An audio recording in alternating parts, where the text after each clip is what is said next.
After years on the road, Toomey parked the van and picked up the mic to bring you this podcast that features interviews with people from hardcore to hair metal. This is Talk To Me with your host, Joshua Toomey. What is up, everybody? Welcome to Talk To Me. This is episode 189. The special guest this week is Graziadei, formerly of Biohazard, going out now as BillyBio. If you guys aren't checking out Feed the Fire that is out now, you guys are definitely missing out on some great new music from Graziadei, legend of the hardcore scene, on the podcast this week, and one of my all-time favorite bands. I know I don't say that enough about a lot of bands, but Biohazard, definitely one of my all-time favorites. So it was an honor and pleasure to talk to Billy last night and get this episode out to you as quick as I can. Make sure and check him out. He's got some tour dates coming up. In the interview, he said he will be releasing some more tour dates, so that'll be awesome. Hopefully he gets to my neck of the woods. I would love to go check out his solo stuff. And it looks like he's been having fun out there on tour. It looks like he's been doing shows with Life of Agony. And Thy Will Be Done, I believe, is the other band that he's doing some shows with. So if you guys can check him out, go check him out. And check out the new album, Feed the Fire, by BillyBio. And you guys know that the Talk To Me podcast is brought to you by Good Company with Bowling. Yes, our good friend Scott Bowling down in Atlanta, Georgia. He sent me a care package this week of all kinds of great Good Company swag. So I am decked out. So if you see me out and about in Louisville sometime, you might see me rocking my new Good Company with Bowling hoodie, a shirt. I got like a trucker hat. I got some stickers. He also sent me some other cool stuff too in there. So maybe some giveaways later on the Talk To Me podcast. So make sure you're checking out our good friend Scott Bowling down in Atlanta, Georgia. Good Company with Bowling on YouTube or scottgoodcompany.com, and let him know that the Talk To Me podcast sent you. Jam-packed episode this week, guys. We've got an interview with Graziadei. We've got the Rob Rivera's Pick From The Kit coming up later on. So let's get into some classic Biohazard. Let's talk to Billy. Let's get Rob's Pick From The Kit, and I will talk to you soon.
Like that, society.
Good, good. Well, let's jump into this, man. I've been practicing your last name, and as you know, I'm from the South, so let's go with, we got Billy Graziadei on the phone, man. How you doing? That's perfect. I'm doing great, man.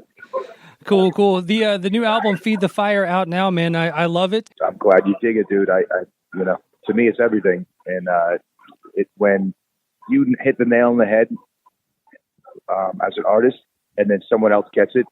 That's like it's like extra cheese on your pizza. Always good to have a little extra cheese on the pizza. Yeah. After years of doing Biohazard and then doing Power Flow, and this is essentially like a solo album. How have you taken to that, kind of going out on your own on this one? It's very natural for me.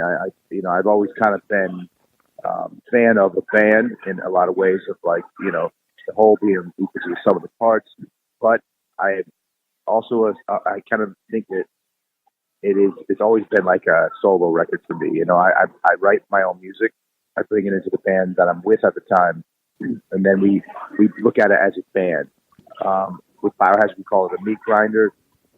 With Power Flow, it's a little bit different. Sen and I would get together, on Sunday nights after football games and hang out in the studio and work on music. I send him songs, and he comes up with lyrics. He'll call me up and I got a song, and he'll come in and spit on it, and it becomes a Power Flow baby that grows into a song. So for me, it's kind of the same way. I still, in the band on tour, it's exactly the same thing. It's just how the songs are put together. I look at it like a painter. And a painter is, you have this vision in your head as an artist, and he or she, you have this vision, and you want to get it outside of you. So you paint the painting. You hang it on your wall. You don't invite people over your house and give them a paintbrush and say, "Hey, buddy, come on out over, have a beer," and change what I envision in my head. Right. So for me, this is the most purest representation of who I am, what I become, what I'm thinking, where I am as an artist, as a person, as a man, as a father, as somebody who cares about the people around me, that cares about people that I don't know. It's who I am, and I love that, bro. It's a great experience for me as a person, as an artist, as a hardcore kid, as a metal dude, and all around person. So that's how I look at it, and it's something that I will do until I'm in 6 feet under. So with Biohazard, obviously, that was a large group, a large entity, and then Power Flow kind of being a super group, and then kind of going back to this being a solo album. Were you nervous to put this out? Like this is just you. Were you afraid, like kind of not afraid, but just nervous to put it out? I know it sounds cocky, but no. That's a great answer. If I explain why, I'll tell you. People understand, but it's I'm not a conceited dude. I'm a very humble guy. I love what I do, but I know what I like, and I've always created for myself. I don't create for the masses. I don't create for a record company or a manager or to pay my bills, especially this day and age.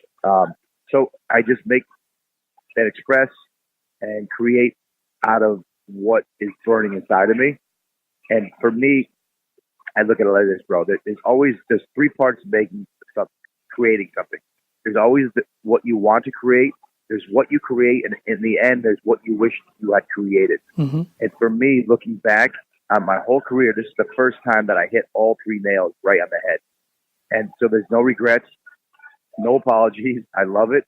And I accomplished my goal when the record was done, and now it's just a matter of sharing it, and people dig it, cool.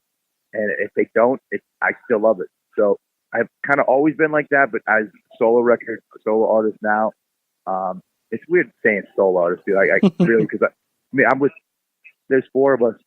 We all deal with the same brutal elements of the cold. We just left Canada.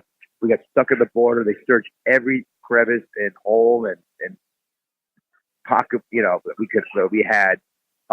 And there's no heat in our van. There's the tire that's constantly flat.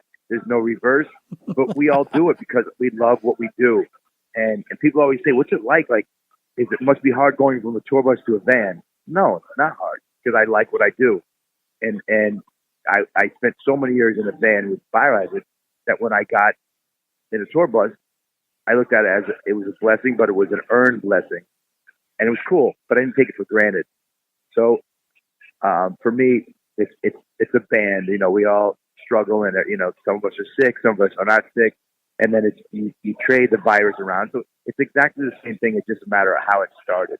You had actually posted the other day about, I guess in Canada there was the show, and then the crowd was going nuts, and someone pulled a knife, and you said it reminded you of like early Biohazard shows. Is that what like a lot of this tour has shown you? No, by no means has the tour been violent at all. But it reminds me of early Biohazard days in so many ways. That was kind of tongue in cheek.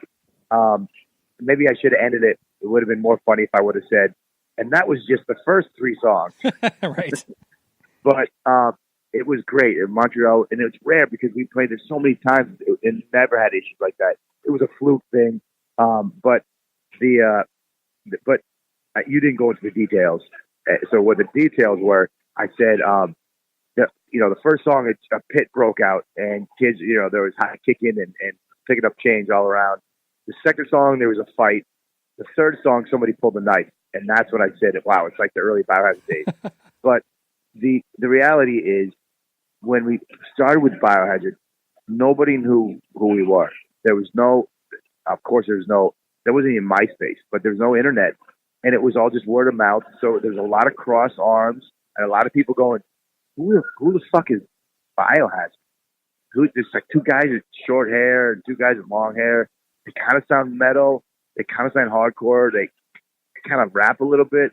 Nobody knew who the fuck we were. And our record wasn't available, and through word of mouth. But during the course of the show, it was like the folded arms dropped, and then the head started to bop, and then people started to move their shoulders, and then they're pushing and shoving, and then it got wild. And it's the same thing with BillyBio. Like, nobody knows who I am. Some people know that I'm from Biohazard. Some people know me from Power Flow. And I get the vibe from a lot of the audience is that they look at me and I compete. It's like I'm in my own world, but I get a vibe that there's a conversation going on. Like, is that the dude from Biohazard?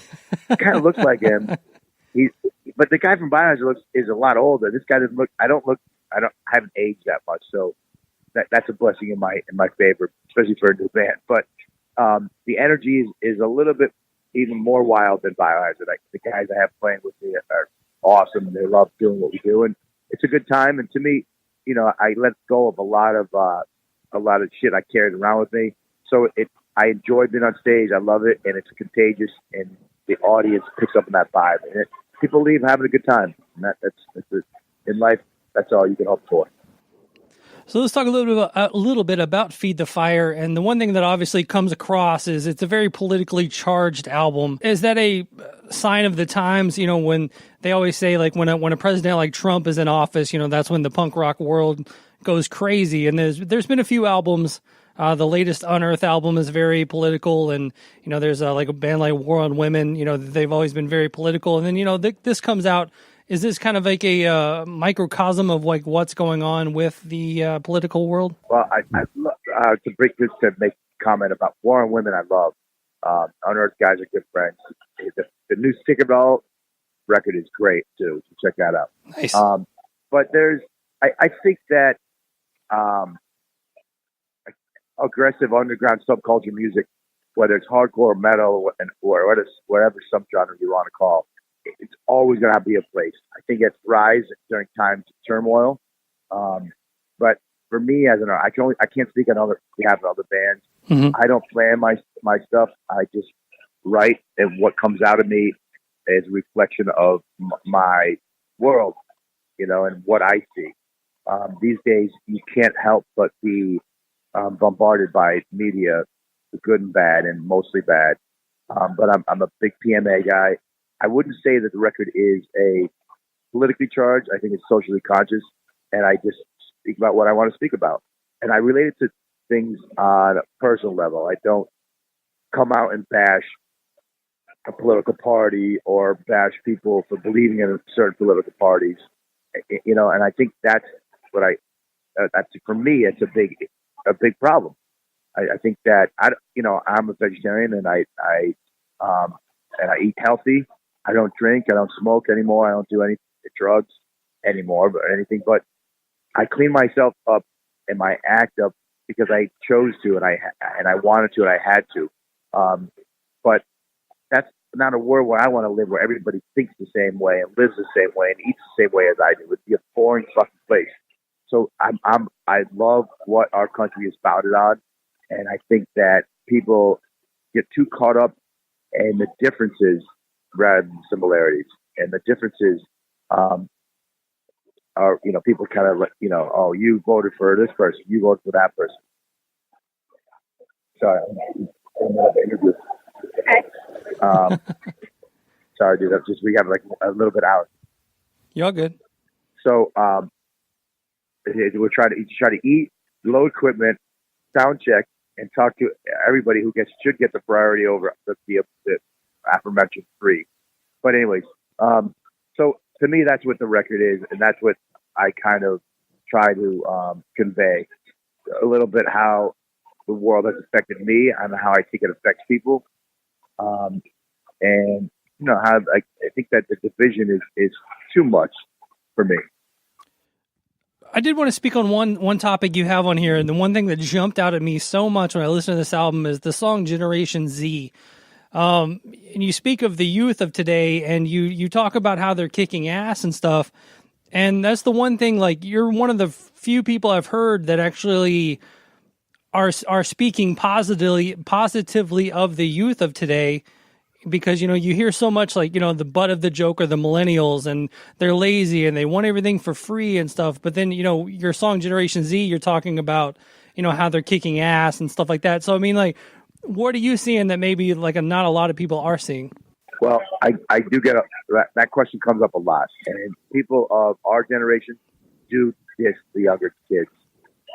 But if you remember back, older generations diss us for having our ways, and to me, it kind of ties into what I said a little while ago.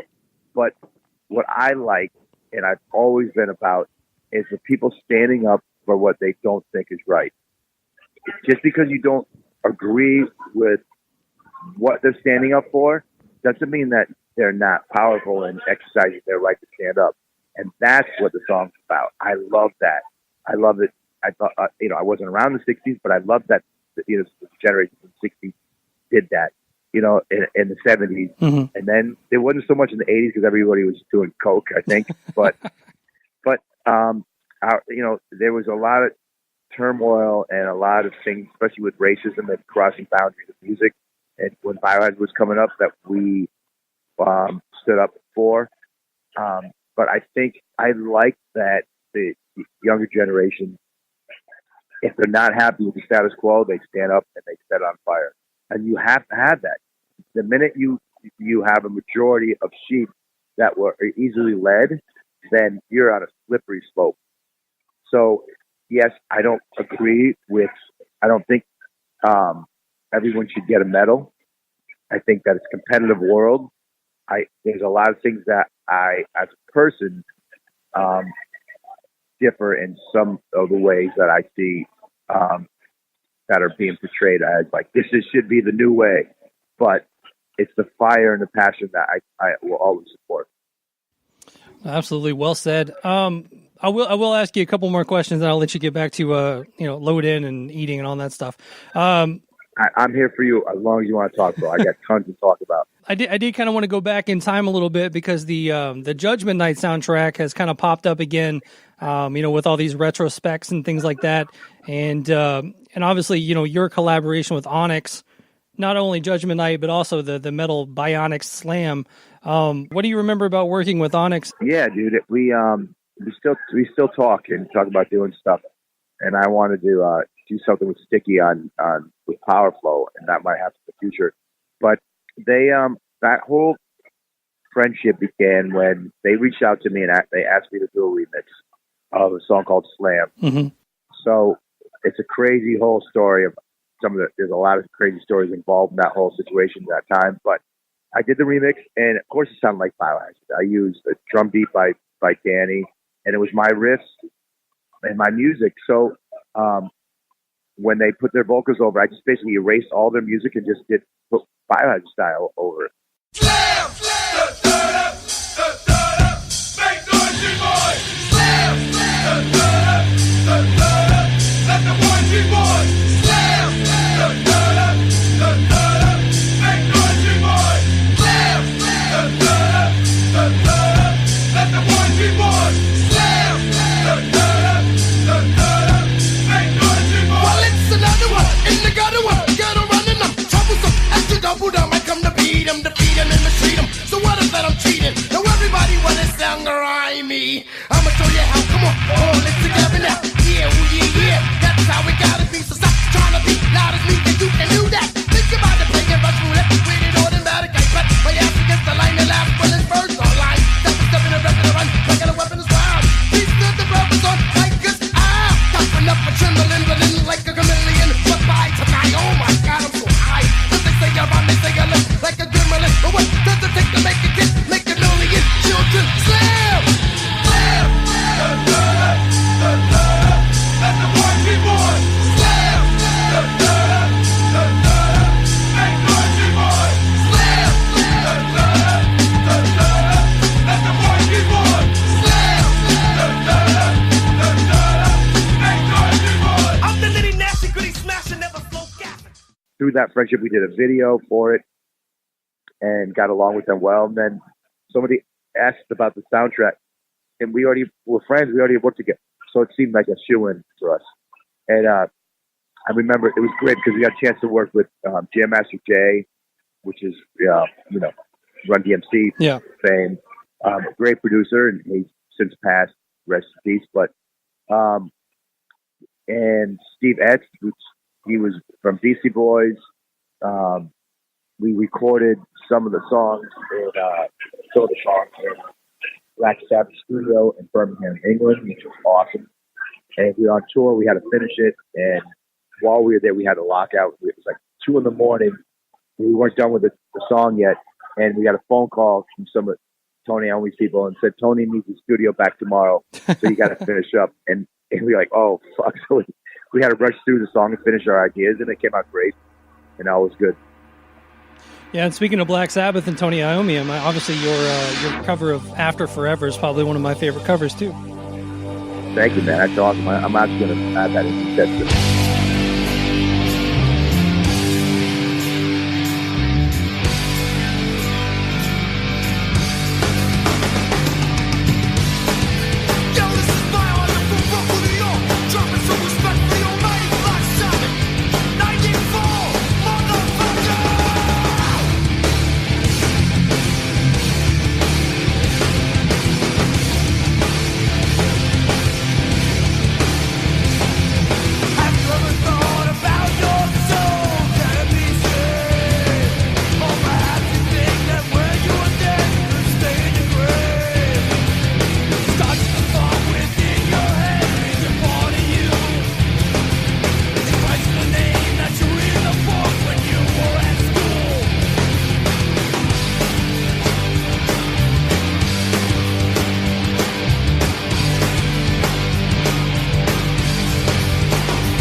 Yeah, I've noticed your set has kind of got a little bit of a mix of, obviously your solo stuff, but then you're also busting out some Biohazard stuff.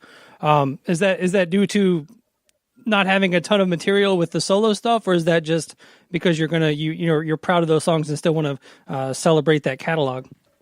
Well, that's funny you ask. I already have new BillyBio songs, so I'm not short on material.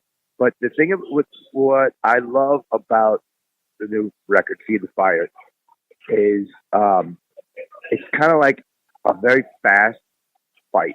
It's like a hockey fight.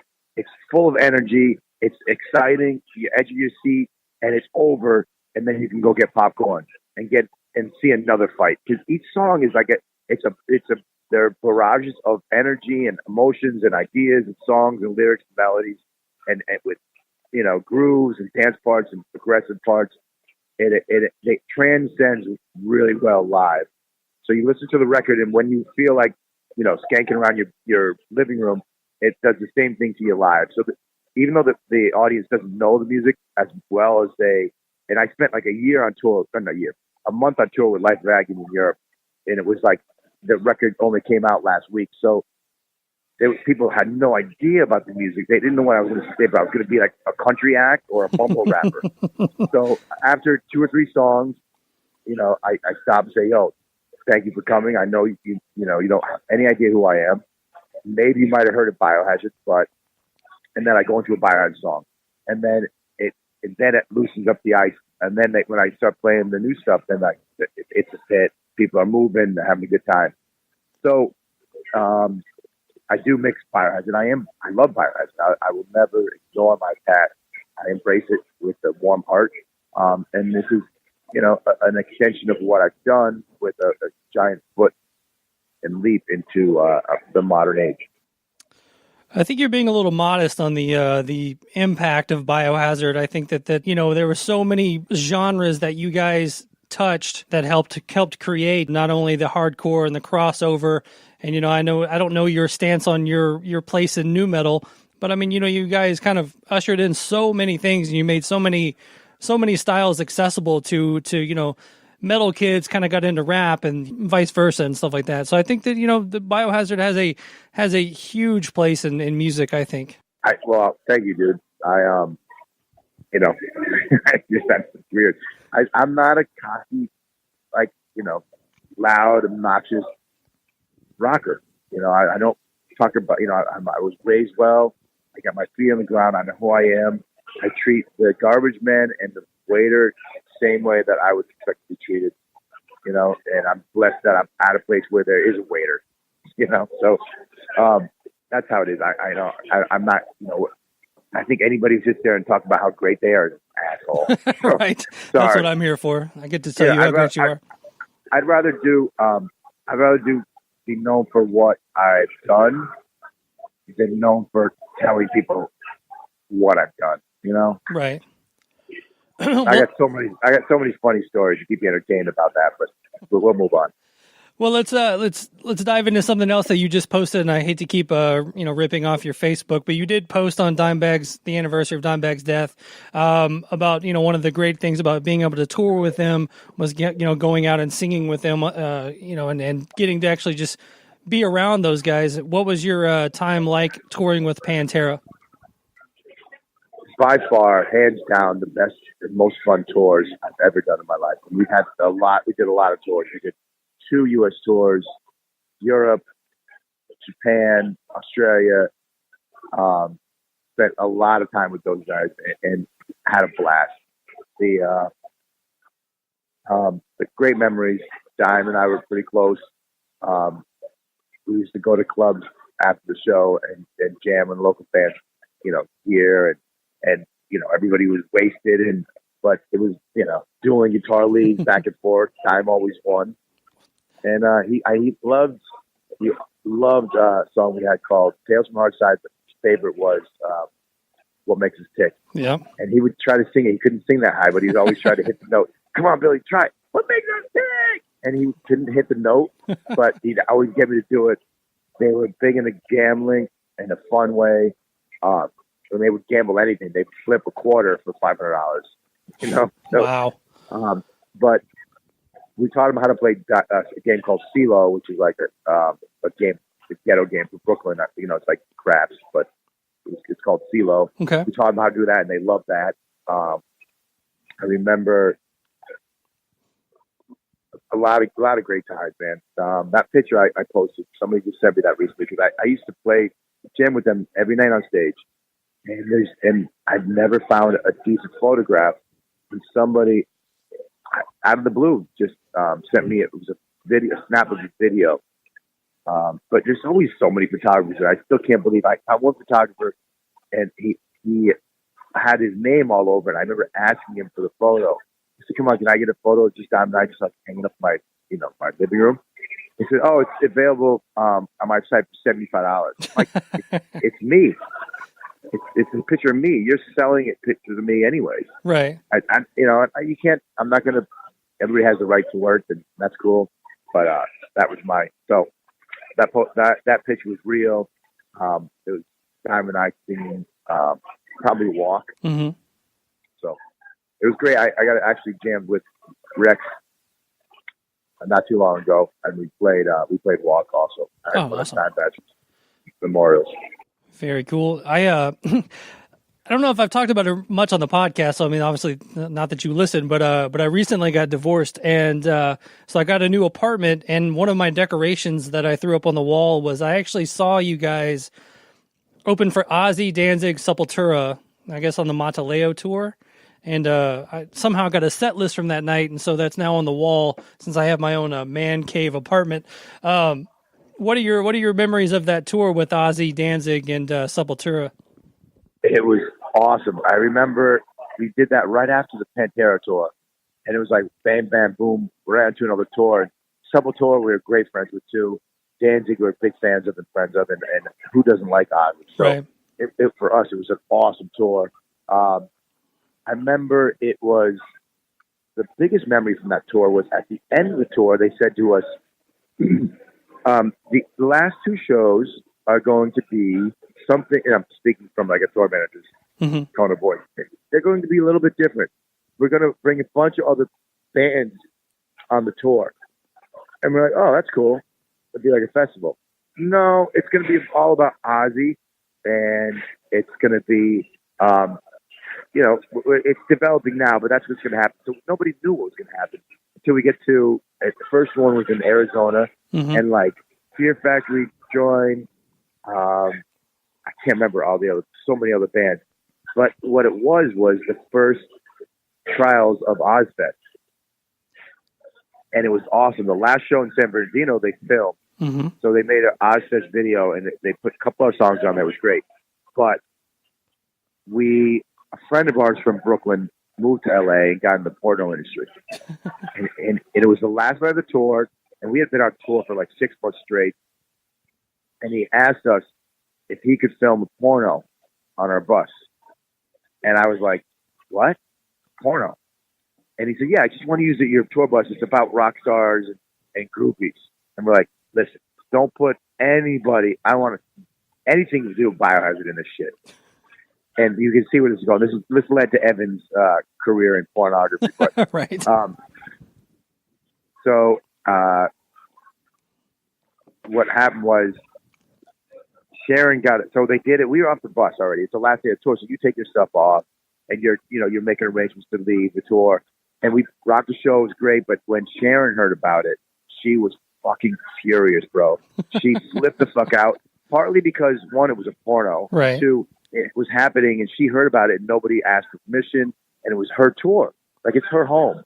Even though we looked at it, it was like, but it's our bus. What goes on our bus is our business. But it was just, we didn't think it was disrespectful, but it was. And it was a porno. Ron Jeremy was there, and these girls, and it was wild. And so because of that, we never got offered, it was the height of our career. We never got an Oz festival. Wow. I'll never forget. There's a saying, better to ask for forgiveness than for permission, but not in that case. Yeah, unless it's with Sharon Osbourne, then you better ask permission. Yep. I'll never forget, and this is just total fanboy stuff, but I remember at the show in Nashville, you got a nosebleed halfway through a song, and it like was the most intense thing I'd ever seen, because you're in the middle of screaming, and then your nose started to bleed, and I was like, this is the most insane thing I've ever seen. Bro, here's the deal. If you go to see a band and they're not sweating, ask for a fucking refund. Because you're when bands just go through the motions, and I can name a giant list. And for me, it's obvious which member of the Biohazard camp loves to tour, loves to do it. And I love doing it. And I love Danny and Bobby, the guys. They're awesome. But they just do other things, got other things going on in their life. But for me, if you don't see somebody really giving it their all and putting their heart and soul into it, and they're not sweating, ask for a fucking refund. Absolutely. Yeah, that show, and then with Sepultura right after you, man, I've never seen anyone hit drums as hard as Igor did that night. Yeah, they were on fire back in those days. I still love them. Yeah, great stuff, man. Well, like we said, man, Feed the Fire's out now, and you're out touring it, and you did the shows with Life of Agony, where you actually jumped up and I guess did some Biohazard with them. So I mean, it's you're out there doing it, and I congratulate you for sticking through it, and hopefully you'll get into my part of the country soon. Only the beginning for BillyBio. I have some bunch of dates I'm going to announce this week, and I'm going to be chipping away at the U.S. and I'll be down for sure. I don't drink, but I'll buy you a beer and come by and say hi, and I appreciate your support and help and your time, man. It means a lot to me. I trusted you and I let you in to the shadows of my life. We shed our lies in so much more. How could you hide so much from sight? You wear your guilt around your neck with no remorse and no regret. Is forgiveness the best revenge? I'll never trust anyone again. Betrayal!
Hello everyone, this is Rob Rivera from the band Nonpoint, and this is Rob's Pick from the Kit here on the Talk to Me podcast. I'm sorry I haven't been able to be here every week. I don't know if you guys actually enjoy listening to me talk, and if you do, I really appreciate it, and if you don't, I'm really sorry. This week on the Talk to Me podcast, a friend of mine, Billy, from the band Biohazard, Power Flow, and now BillyBio is on the podcast. And I'm very excited about this because when Josh told me who was on the show, time to dig up some Biohazard. Not sure if everybody knows this, but Biohazard has been one of my top bands for a very long time. Specifically, Danny Schuller is one of my favorite drummers of all time, and if anybody listens to me, you will hear Biohazard type beats. Danny has been a major influence, especially using the China. Nobody has used the China quite like him. He uses it always in the perfect spots, and I always try to emulate that, like finding the spots where China will stick out and make the part even stronger. There's something about when you groove with a China that makes things just even better. So thank you, Danny, for the years of inspiration. And my first time ever seeing Biohazard was at the Channel in Boston. They were opening up for Boston's biggest band at that time, biggest thrash band, Wargasm, at the Channel. And I believe a band called Temporary Insanity was playing too. That was my first exposure to Biohazard. I'd never heard their music, but I watched them and they just completely crushed it. One of the best live bands that I've ever seen. Just the whole vibe of everything about them was just amazing. And they were just a really good band to watch. I enjoyed everything about them. Enjoyed the show, enjoyed the interaction. Billy was just fucking amazing when he came out and the song started. That motherfucker just jumped out there in the crowd, to his back to the crowd, and they pushed him back on stage. I'd never seen anything quite like that. And it was really fun. I learned a lot that night, and specifically I watched Danny play, and I saw like something that I was like, wow, this is really cool. I've always enjoyed hip-hop, metal, and hardcore being mixed in. I still think it's my three favorite genres that I can mix into one. Like hip-hop, hardcore, thrash, and just punk. It was just so cool. The metal influence, the hardcore influence, the thrash influence, the hip-hop influence was just so awesome. And I'm going to play a song here that's from their very first record called Justified Violence, the song. The record was self-titled. And it was just amazing from front to back. The production, it was very low budget. Excuse me. Very low budget. But the live show definitely sold it for me. The record definitely does not do the band justice when it comes to live. Their second record really brought out that energy when they signed the Roadrunner and did Urban Discipline. But for you, this is Justified Violence from Biohazard's very first album. If you do not own this and you like your hip-hop, your hardcore, your metal, and your thrash all into one, you really need to pick this up and see who helped pioneer meshing in those styles that people call crossover. Before Rage, before Limp Bizkit, before any of the bands that put rap in the songs, Biohazard was doing it. So definitely check that out. Here it is, Biohazard, Justified Violence.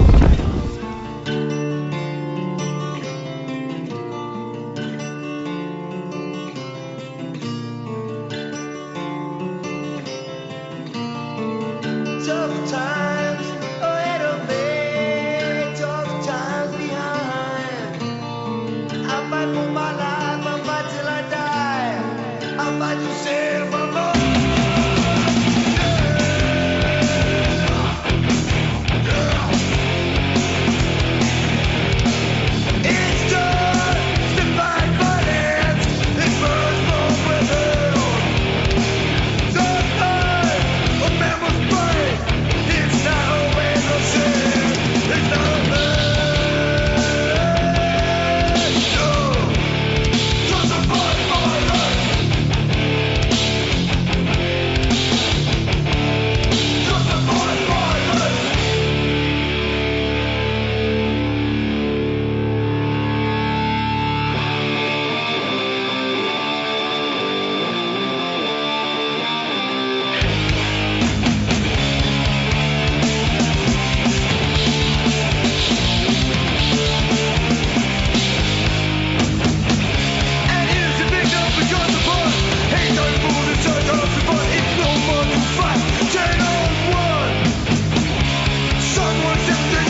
Philip H. Anselmo, and you are listening to Talk to Me with Joshua. Once again, huge thank you to Billy Graziadei, formerly of Biohazard, of Powerflow, BillyBio out there tearing it up on tour.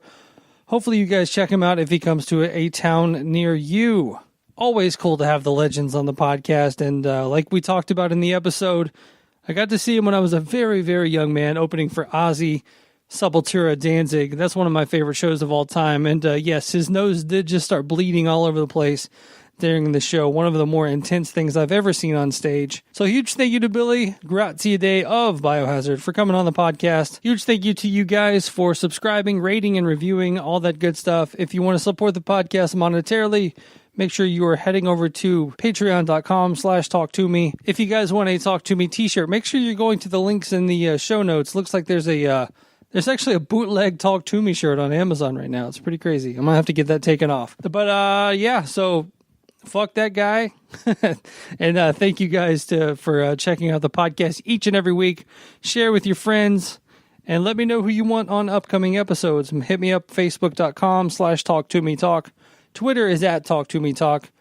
Or you can email the show directly, talktometalk@gmail.com. So for the Talk to Me podcast, I am Joshua Toomey, and I will talk to you guys next Thursday. Slam!